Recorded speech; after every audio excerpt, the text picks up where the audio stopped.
Bilo da ste već iskusan povrtlar ili ste novi u tom poslu, uvijek se može nešto novo naučiti i treba ostaviti prostora za nova saznanja i istraživanje. S obzirom da se vremena mijenjaju, pa tako i sama klima i vremenski uslovi, nerijetko se nađemo u novim situacijama i neke kulture moramo uzgajati na drugačiji način ili u drugo vrijeme. Da bi znali šta unosimo u naš organizam, sve više nas se okreće ličnoj proizvodnji povrća, pa tako i sadnica istog. Danas ćemo pričati o uzgoju paradajza iz sjemena, svim koracima koje je potrebno uraditi kako bi dobili kvalitetne plodove. A kako bi od sjemena pa do ploda uzgojili različite biljke, zapratite naš kanal i uz naše savjete uzgojite zdrave i otporne biljke koje će vas obradovati mnogobrojnim plodovima. Potražite i ostale video savjete o svim bitnim koracima o uzgoju paradajza. Pa krenimo redom. Ono što je bitno jeste priprema sjemena.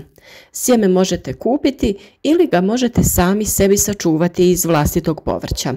Sjeme se uzima iz krupnih plodova koji se nalaze barem iznad prve rodne grane. Sjeme je vrlo lako sačuvati, jednostavno ga izvadite iz ploda, isperete pod vodom, ostavite da se osuši i čuvate na suhom i tamnom mjestu.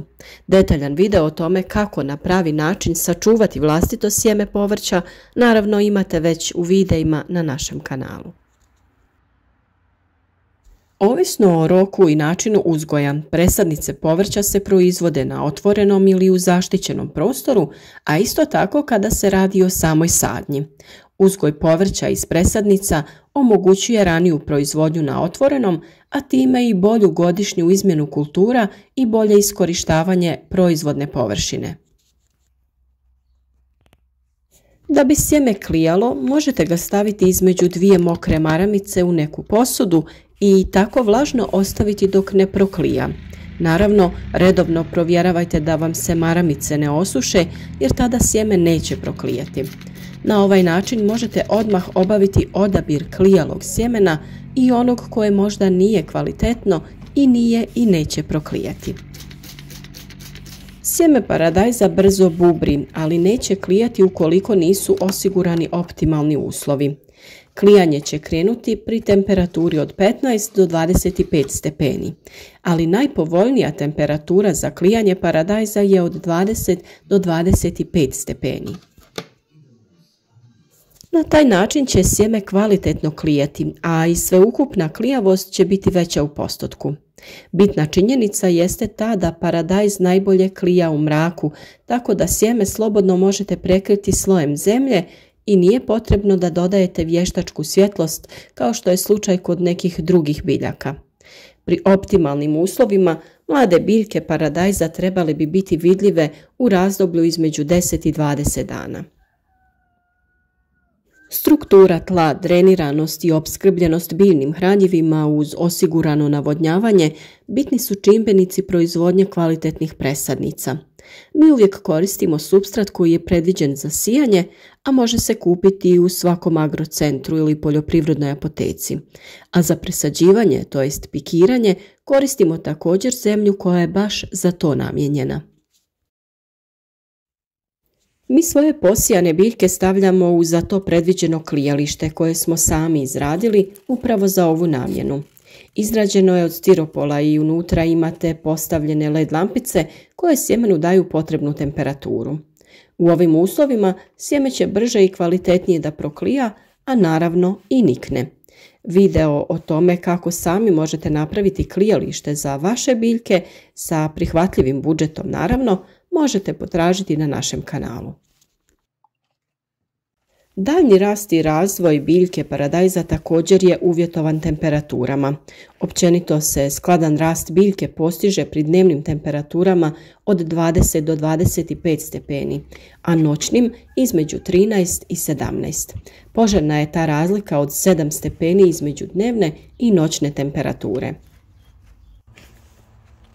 Nakon nicanja sadnicu paradajza možete presađivati u odvojenu posudu kada ona formira 4 prava lista, a presađivanje u zemlju kada biljka dostigne veličinu barem 30 cm.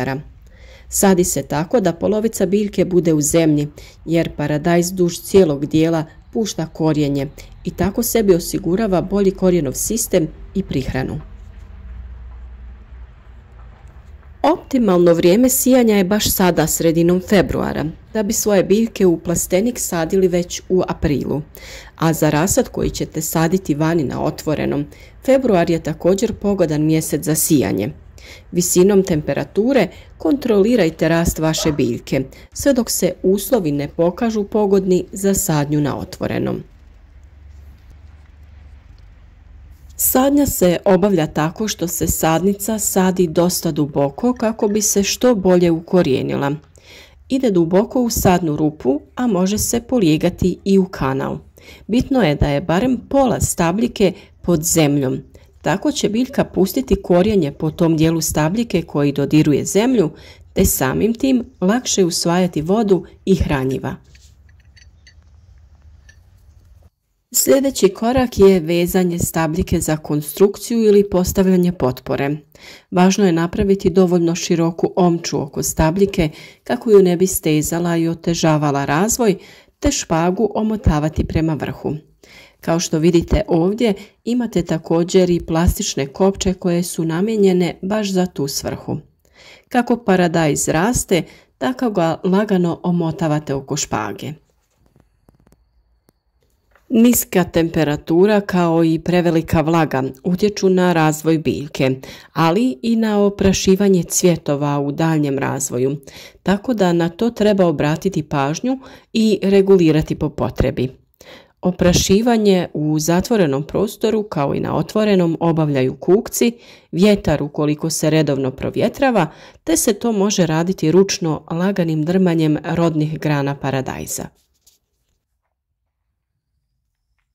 Kada se na prvoj rodnoj grani nalaze zreli plodovi, tada je vrijeme uklanjanja donjih listova kako bi spriječili pojavu bolesti i omogućili prozračnost.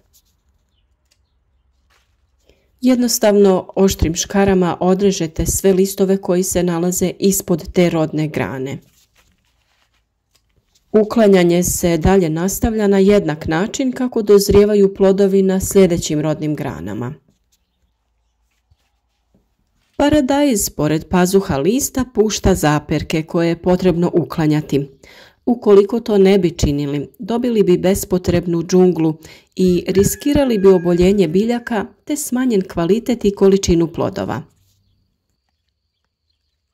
Zaperke treba uklanjati dok su veličine između 2 do 5 cm. Biljku paradajza najbolje je prikratiti nakon 6. rodne grane, to jest odrezati joj vrh. Ako to ne bi učinili, svaka naredna grana dala bi sitnije plodove, a oni bi oduzimali hranjiva plodovima na nižim slojevima, pa bi samim tim i oni gubili na kvaliteti. Paradajzu nije potrebno previše vode, na primjer kao paprici, ali je vrlo važno redovno zalijevanje.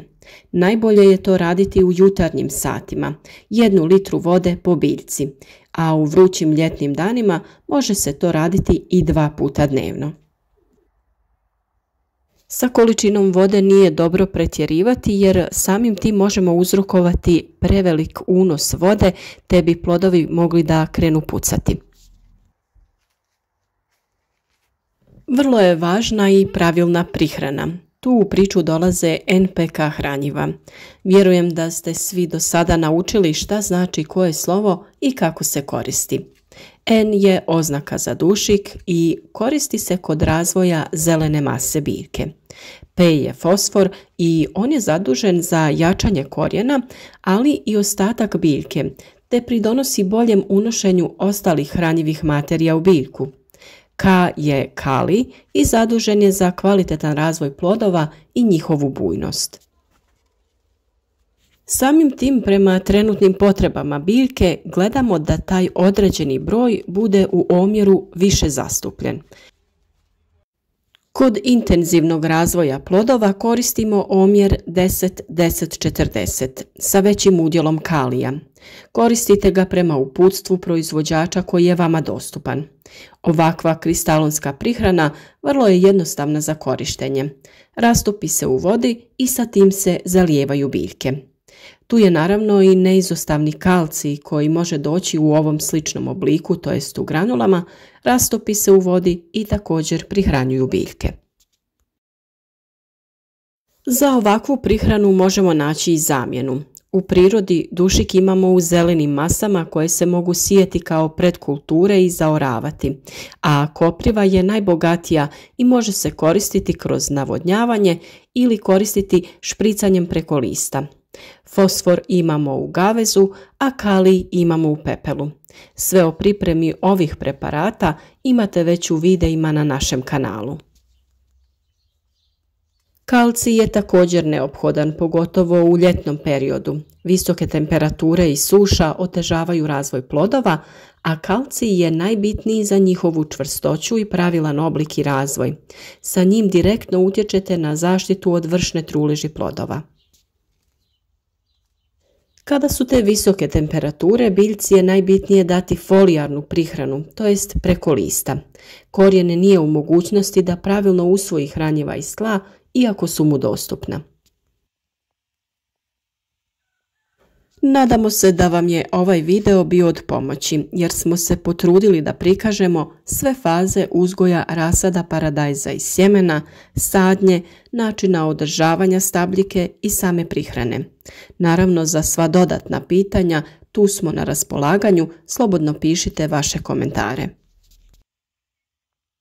Vjerujemo da će mnogima ovaj video biti motivacija da se ipak sami okušaju u uzgoju biljaka, a za mnoge druge savjete o uzgoju voća i povrća zapratite naš kanal i pratite nas u sezoni koja je pred nama, jer ćemo sve da vam pokažemo praktičnim radom kroz naše videe ili pregledajte videe koje već imate na kanalu.